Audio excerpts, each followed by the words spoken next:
நண்பர்களே, நீங்கள் பார்த்து கொண்டு இருப்பது உங்கள் கௌசிகா ரிவ்யூ. சரி, வாங்க வீடியோக்குள்ள போய் என்ன நடக்க போகுது அப்படின்னு சொல்லிட்டு பார்த்தீங்கன்னா, டே தம்பி, என்னடா இது, என்ன கருத்து நீ தப்பு பண்ணிட்டு பார்த்தியா? நான்லாம் மோசமானவன் முக்கியமானவன். ஏன்டா சுடரிக்கு உனக்கு எந்த சம்மந்தம் இருக்குது? சுடரி தானே என்ன கருத்தை சொன்னா அப்படின்னு சொல்லிட்டு திடீர்னு வருது பாருங்க கோவம். மல்லி அப்படியே சும்மா டக்குன்னு அப்படியே அந்த கயிறு அப்படியே இப்படி ஒரு பிச்சுக்கிட்டு எழுந்து அவனை சப்புன்னு 4 போடுறாங்க. ஐயா, என் மேலே கையை வைக்காத, நான் அழுந்துருவேன் அப்படின்னு சொல்லிட்டு பர்ஃபார்மன்ஸ் பண்ண ஆரம்பிக்கிறான். டே உன் பர்ஃபார்மன்ஸ் பின்னலாம் என்கிட்ட வச்சுக்க.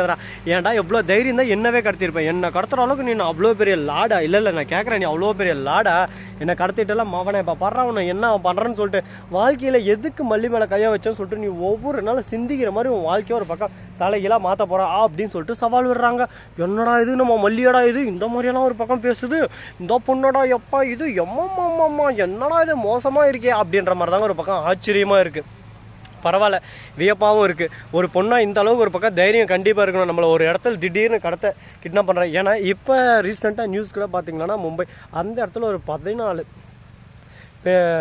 குழந்தைங்கள, அது மட்டும் இல்லாமல் ஒரு 120 சில்லறை என்னமோ வயசு பண்ணுங்க, இந்த மாதிரி நிறைய பேரை கிட்னாப் பண்ணிகிட்டே இருக்காங்க. என்ன காரணம், எந்த ரீசன் அப்படின்னு பார்த்தீங்கன்னா நிறைய பேரோட பேரெல்லாம் அடிபட்டுன்னு இருக்குது. அது என்ன விஷயம் என்னன்னு சொல்லிட்டு தெரியலைங்க. அதனால் அவங்கவுங்க வீட்டில் குழந்தைங்கள கண்டிப்பாக எந்த ஊருனாகட்டும் எந்த பிளேஸ்னாகட்டும் ஜாக்கிரதாக பார்த்துக்கோங்க. ஏன்னா போனால் வராது. அதனால் எந்த அளவுக்கு முடியுமோ அந்த அளவுக்கு பார்த்துக்கோங்க. அப்புறம் வாழ்க்கையை ஒரு பக்கம் வெறுப்பாக மாறுறோம். சரி, அந்த கான்செப்டை விட்டுட்டு நம்ம சீரியலுக்குள்ளே வரலாம். இப்போ என்ன ஆச்சு அப்படின்னு சொல்லிட்டு பார்த்தீங்கன்னா, கரெக்டாக நம்ம கதிரேசன் இருக்கார்ல, அவர் இருந்துன்னு ஒரு பக்கம் எப்போ கல்யாணம் என்னடா உனக்கு பிரச்சனை? கல்யாணம் நீ தான் கல்யாணம் பண்ணி வாழ்க்கை சீரியல்ச்சுன்னா நானும் அதே மாதிரி பண்ணமாடா, என் வாழ்க்கை ஒரு பக்கம் சீரியலுக்கு பார்க்குறியா படுவாய் பையில அப்படின்னு சொல்லிட்டு கேட்டுன்னு இருக்காங்க. இப்போ இதுக்கு முடிவே இல்லையா, இதுக்கு ஒரு முற்றுப்புள்ளியும் இல்லையா அப்படின்னு சொல்லிட்டு யோசனை இருக்காங்க. முடிவு முற்றுப்புள்ளி எல்லாமே ஒரு பக்கம் இருக்குது. அதுக்கான நேரம் அதுக்கான காலம் எடுத்துக்கும். அதை பொறுத்து தாங்க எல்லாமே ஒரு பக்கம் தீர்மானிக்கப்படும். இப்போ அடுத்து என்ன பண்ண போகிறாங்க அப்படின்னு சொல்லிட்டு பார்த்தீங்கன்னா, கரெக்டாக நம்ம ரேணுகா இருக்காங்களா, அவங்க இருந்துன்னு ஒரு பக்கம் அழுந்துட்டு இருக்காங்க. என்ன எந்த அளவுக்கு அசிங்கம் பண்ண முடியுமோ அசிங்கம் பண்ணிட்டு இருக்கா.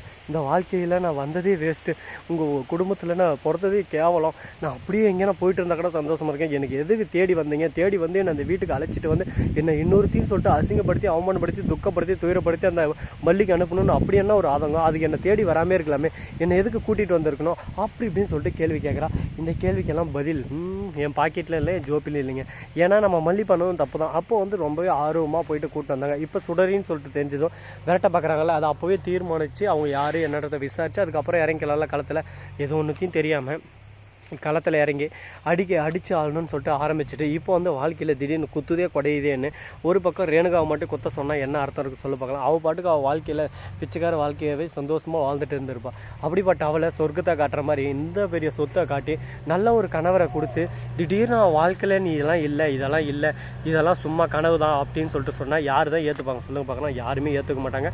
அந்த மாதிரி ஒரு சூழலில் தான் தள்ளப்பட்டு இருக்காங்க. இப்போ என்ன பண்ணுறது ஏது பண்ணுறதுன்னு சொல்லிட்டு தெரியாமல் ஒரு பக்கம் எதிரும் புதிருமாக தாங்க போயின்னு இருக்குது இந்த வாழ்க்கையோட போராட்டமே.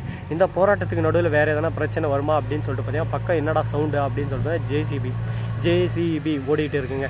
மிக அதிவேகமாக அங்கே சாலையெல்லாம் போட்டுட்டு இருக்காங்க. எதுக்காக அப்படின்னு சொல்லிட்டு பார்த்தீங்கன்னா, இந்த வழியில் ரொம்பவே குழியும் பள்ளமாக இருக்குது. அதனால தான் அந்த வழியை நான் அப்புறம் உங்களுக்கு வீடியோவில் ஷோ பண்ணி காட்டுறேன். சரி, இந்த மாதிரியெல்லாம் ஒரு பக்கம் போயிட்டு இருந்தாலும் அதே சமயத்தில் மறுபக்கம் என்ன நடக்க போகுது அப்படின்னு சொல்லிட்டு பார்த்தீங்கன்னா, கரெக்டாக நம்ம வெண்பா இருக்காங்கல்ல, அவங்க தாங்க ரொம்ப பாவம். தான் அம்மா இல்லைன்னு சொல்லிட்டு ஏங்கி ரொம்ப துடிச்சு போயிட்டாங்க. இப்போ கடத்தி வச்சுட்டாங்க. அந்த இடத்துல அந்த ரவுடியை அடிச்சுட்டு இவங்க வர்றதுக்குள்ளே என்னென்ன பிரச்சனையை சமாளிக்க போகிறாங்களோ, என்னென்ன பிரச்சனையெல்லாம் வரப்போதோ அது எல்லாத்தையும் சமாளித்து வந்து வாழ்க்கையில் முன்னேறி அப்பா இதெல்லாம் நினச்சி பார்த்தா நமக்கே ஒரு பக்கம் பயமாக இருக்குது. இப்படி நடக்குமோ அப்படி நடக்குமோ, அந்த மாதிரி நடக்கும் இந்த மாதிரி நடக்கும், வியப்பு பயம் எல்லாமே சேர்ந்து ஒரு பக்கம் நம்மளை அப்படியே சும்மா ரணகாலத்தில் கொண்டு குவிக்குதுங்க.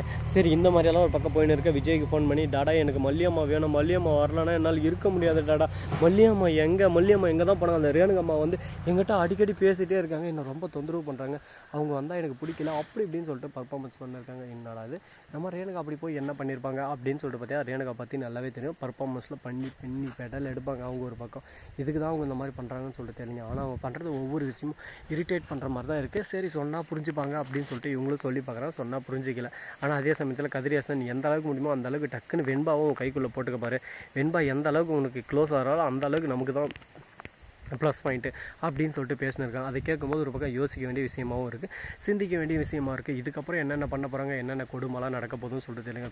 கொடுமைன்னு இந்த மாதிரி நிறைய கொடுமையெல்லாம் நடந்துன்னு இருக்கிற இந்த தாவலை எப்படி நம்ம உயிர் வாழ முடியும்? என்னடா நம்ம வாழ்க்கை இப்படியே ஒரு பக்கம் சீரழிஞ்சிருமா?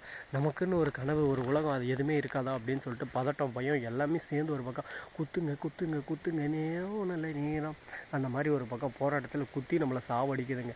என்னதான் நடக்கட்டுமே இருட்டினில் நீதி மறையட்டுமே அந்த மாதிரி தாங்க ஒரு பக்கம் பாட்டு நான் போயிட்டு இருக்கோம். இப்போ பார்த்தீங்களா, முன்னதான் ஒரு கோழி வந்து கழுத்து மட்டும் மேலே ஒன்று பட்டான்னு வச்சு போச்சு. அதுதான் செம்ம வலி வலிக்குது ஒரு பக்கம்.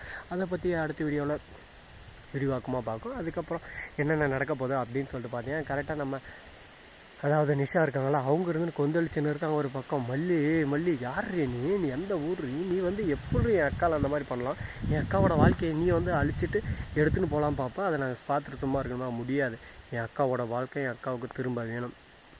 அதுக்காக நான் எந்த எல்லைக்கு போகவும் துணிஞ்சிருப்பேன் அப்படின்னு சொல்லிட்டு சவால் வீட்டுன்னு இருக்காங்க. இவங்க பண்ணுறத பார்த்தா நமக்கே ஒரு பக்கம் பயமாக இருக்குது. என்னடா இந்த அளவுக்கு ஒரு பக்கம் நிஷா ஆவேசத்தில் ஆக்ரோஷத்தில் அப்படியே சும்மா அல்டிமேட்டு. இவங்ககிட்ட நம்ம என்ன தான் பேசுறது சொல்லுங்கள் பார்க்கலாம். என்ன பேசினாலும் சரி நமக்கே ஒரு பக்கம் திருப்பி ரிவீட் மேலே ரிவீட் அடிச்சுனே இருக்காங்க. ஸோ நண்பர்களே, இந்த வீடியோ பிடிச்சிருந்தா லைக் பண்ணுங்கள், கமெண்ட் பண்ணுங்கள், ஷேர் பண்ணுங்கள், டிண்டிங் மேலே தட்டி விட்டு போங்க. அப்போ தான் நான் போகிற அடுத்த வீடியோ உங்களுக்கு உடனுக்குடன் நோட்டிஃபிகேஷனில் வந்து கொண்டே இருக்கும். மிக்க நன்றி. தேங்க்ஸ் ஃபார் வாட்சிங். Tata, see you. நன்றி, வணக்கம், வந்தனம், வருக, தருக.